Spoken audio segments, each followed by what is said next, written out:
to the floor. I gotta see. Put your hands in the air for me. How people move. Don't take a seat. Don't take a seat. Let me take 5 out of my feet. Sit up my feet. Now take me to the floor. Out where it would be. I wanna see you bust the move. Come on. Take the floor. Don't take a seat. Don't take a seat. Let me take 5 out of my feet. Sit up my feet. Now take me to the floor. Out where it would be.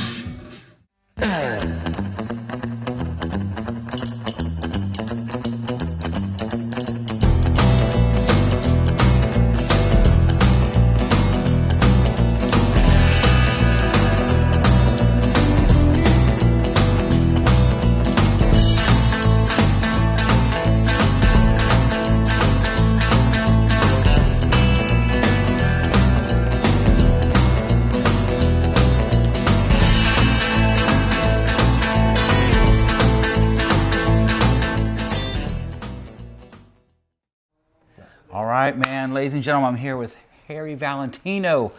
Nice to see you, brother. How are you? Thank you so much for doing this. We're at Mike's Music in Covington. I appreciate it. Covington, Kentucky. It's great to be here. I'm like a kid in a candy I've noticed shop, that, man. You've it was hard to wrangle you in here to do the little talking. I was like, ooh, yeah, it's don't quite pick cool. up any guitars or I won't put down. Well, I know. We'll do that later. We'll see what happens, right? It could be dangerous. Dude, is this your first time playing over in this neck of the woods? So we've played, we've not played in this city before, but we've been in Cincinnati before, been in Columbus before, been in quite a few spots. So like this tour has been fun because it's all like new places. Yeah. Or like we've been at that city, but we're like, okay, we're gonna go to the other one. Right. Everyone is like, oh, come here, and then it's been pretty good. That's awesome. It's been nice to just play new places, I think, for us, because this is our 4th time here. So it's Is it really? Yeah. So it's our 4th time In the States or in this 4th area? time in the States. Yeah. No kidding. So it's nice to be able to come here and actually like see the rest of the places. Yeah. Because I think now we've been to pretty much like majority of the major cities in the States. Dude, how cool is that? I mean, so I discovered you probably like most people that are coming to your shows from watching these viral videos on YouTube and Instagram and stuff, man. Yeah, and I remember the first time I saw you guys, I was like, what is this? Because dude, like funk is in my heart. Like that's the stuff I grew up with. Me too. That's what I grew up on, was like funk, soul, disco kind of stuff. Yeah, I mean, I was actually a rock guy, but I listened, like disco and funk. And then when I discovered like the Chili Peppers, that kind of changed my perspective on life. And then I like started studying James Brown and stuff. So not sure if you know, but there's a lot of history of funk right here in Cincinnati. Absolutely, yeah. Because James Brown had a studio in Cincinnati? That you had a studio as well? Yeah. We went past Well, it. that's King Records. Yeah, King Records, yeah. And my dad was a saxophone player, and he was on staff back in the day at King's Record and actually recorded with James Brown. Yeah, so that's cool, yeah. Okay. And there's a new documentary out about King Records. If you guys are bored on, some night, check it out. Yeah, no, I'll check that out. All right. And then also, we'll have to tell your boy over there, but Bootsy Collins lives here in Cincinnati. Yes, I didn't know that. And I was like, we need to try and get him to a show. Well, I know. I thought about that because I know Bootsy, and I used to play in a band called Freak Bass, and we worked with Bootsy, and he did a bunch of our albums. Cool. So I'll tell you more about that later. Nice. But there's a lot of history of funk, and then up the street in Dayton is, do you know the Zap Band? Yeah. Those guys Love Zap Band, man. Yeah. Well, Let It Whip. Remember hearing that for the first time. Dude, I was like, killer stuff. and all the bass lines and all the production. The production's really cool. Yeah. I think it's great. Yeah. Some of the bass lines on those songs are insane. So there's a rich history of funk right here in this area in the Midwest, which is it's cool. You know what I mean? It's like that's where a lot of like, I guess if you're like a funk fan, is like those kind of bands are from like this region. Yeah. Which is, it's a big thing. I think it's making a massive comeback as well. Like I hope, man. Kind of funk music, but also I think like stuff that's not trying to be that kind of funk music. It's like it has those roots, but it's like then it's doing its own thing. As well, because for us, there's one funk band from Scotland that people know, and that's like Average White Band. Oh, we love Average White. Yeah. So they're all Scottish. And I had no idea. But like, it's not been a popular thing in Scotland since since then. Pretty much, it's just not. But I was telling my girlfriend, man, I was like, this is the stuff, like in 97, 98, I really started getting into that kind of funk rock thing. And there was this whole like influx of bands getting signed. Of course, the more famous bands like Extreme, Nuno Betancourt, you have to be a fan of that stuff. Yeah. But there was a lot of good bands in that kind of funk rock thing. And I was like, you guys were my dream band. That was the point I was getting to. I was listening today, I was like, man, this would have been my dream band when I was like still is, by the way, don't get me wrong. Like, literally, I mean, I'm not saying like my dream band, like the style of music with that heavy funk, your right hand, the songs are great. You're just shredding guitars, you know, just with a little bit of rock edge to it. Yeah. It's killer, man. I think for like in the guitar element of it, and that's why I enjoy playing it so much, is because like I can play like fun rhythm stuff, but then also there's like room for like doing solos, and I get to switch between like rhythm and lead like so much. Yeah. And then there's like parts that are rhythm part, but like technically it's kind of like a lead part as well. And then trying to sing and play is like, I'd say the biggest challenge. I'm sure. But, like Les Claypool's got a thing, like, he's like certain songs, he's like, I just don't try and sing and play them anymore. He's like, I just can't. Yeah. Well, I seen a video of him, and he's like, I wrote that when I was a young guy. I'm like, yeah, fair. I get that now. Some of the parts from when I was like, I don't know, like 19, 20, I'm like, what was now I you're over the doing? hill at 25, right? Yeah, now I'm like 26. I'm like, I was like, damn, I'm like, what was I doing back then? I was like, cool, okay. So it's nice to be able to look at it, because I started the band about 8 years ago. Maybe almost, you know what, coming up like 9 years ago. That's crazy, man. And it's been a long process. It's just, I do all the social media stuff as well. So like, to see the videos like take off and stuff starts going crazy. It's crazy. Like, it means a lot. Like, it honestly has been life changing. Like, we were playing on the streets like two, and I love that. Don't get me wrong. I love playing on the streets. I think anyone that, if you're going out busking, you have to like enjoy it first. Don't do it for this. Like, you're not out there. I know that like, in the music industry, it's like it's a tough topic of conversation, but like getting paid for stuff is hard at the start, but it's also one of those like you have to be willing to just go out and do it because you enjoy doing it. So what was it like growing up in Edinburgh? Am I saying it right, by the way? Edinburgh. Edinburgh. It's like I need a little more. So it's accent. like Edinburgh. Edinburgh. Yeah, like Edinburgh. I know a lot of people say it wrong. So what was it like growing up there? The borough is really fast. Yeah. As a budding musician, like in high school, were there high school bands and dudes you play with? I went to a thing called like the Friday Night Music Project, which was like every Friday night after like high school. In primary school, not so much. I only started playing guitar when I was 15, so I didn't get into it until I was like in high school. Yeah. And then I would go to like the Friday Night Music Project on a Friday, and then that would be from, I think it was like from like 6 till 8 or maybe 5 till 7. And you would just kind of like jam with like other kids. How'd you get into funk? Like what drew you to that genre? From my dad. Yeah, okay. Dad's like massive, and so my dad's into like loads of different stuff. He's got, and so is my mom. They kind of have this like full appreciation of like loads of different genres that kind of they tie it in, but they have like some crossover stuff. Okay. So like my mom was like big into disco. She's big into like dance music, proper like 80s, 90s kind of stuff, but she's also into like R&B, soul, loads of great funk tracks. So you were exposed to that kind of stuff. I grew up on all of that. Yeah. And then also, well, tell us about this tour, man. You're driving around in an RV and we're road dogging it. You're road dogging it. How long are you here for? We've got another like 6 shows left on this tour. So we're about 3/4 of the way through it. Wow, okay. Good. So we're coming towards the end, but it's been a good tour, man. Yeah. I always get really sad at the end of man. tours. Like I see on the last show, I'm like, I could keep going. I guess I'm looking forward to the show tonight, but I guess I'll have to come to Scotland to see you next, right? Yeah, man. So this is the thing. It's weird. Like we used to play in Scotland like so much. Like we played Scotland to death. Right. Like I'm talking, we'd be doing 5, 6, 7 shows a week in Scotland. Like it was crazy. That's how you got so tight. And then we'd be busking on top of that. And then now, I don't think, we've only played in Scotland like twice this year. Yeah. And it feels weird to us because we're in all these other places.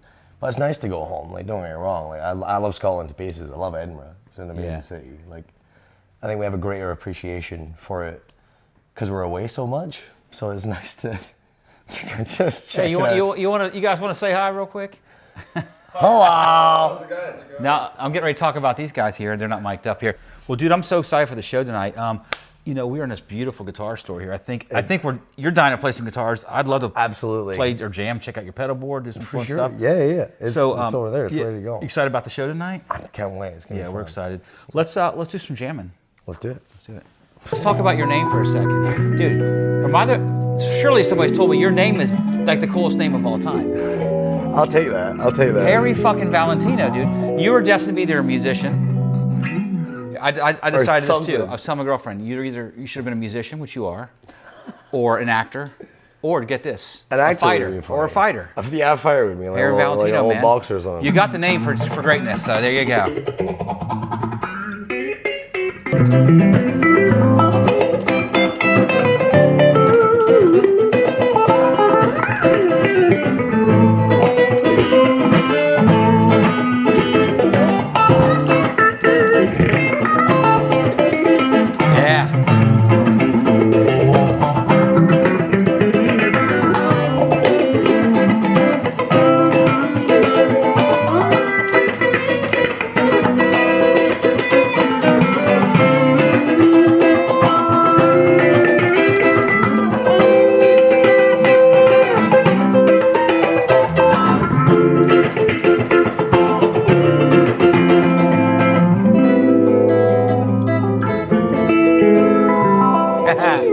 Oh man, that was sick.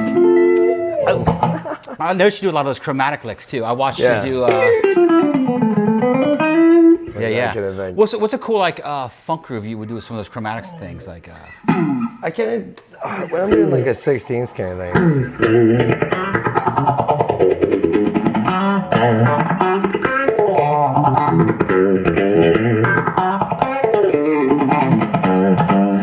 Well, we've got a tune called Gaza. There's like it's all kind of like.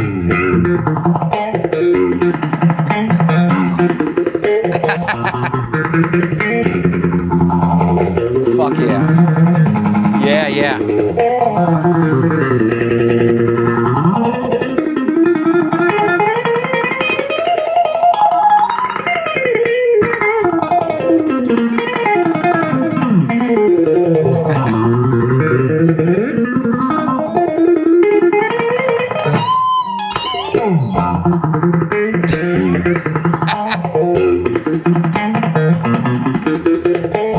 I'm gonna get more into that kind of like stuff later. That just makes me laugh. That's crazy.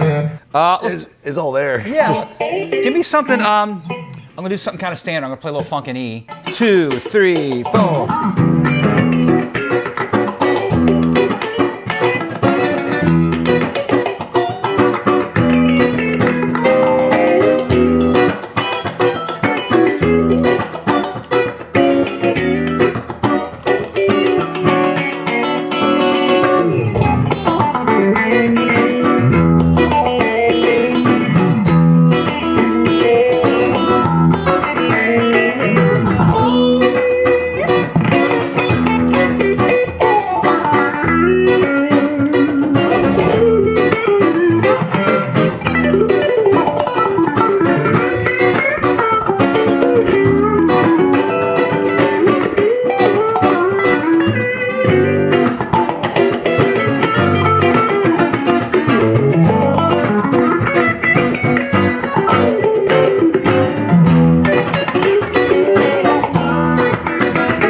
Oh my God, I could do this all day.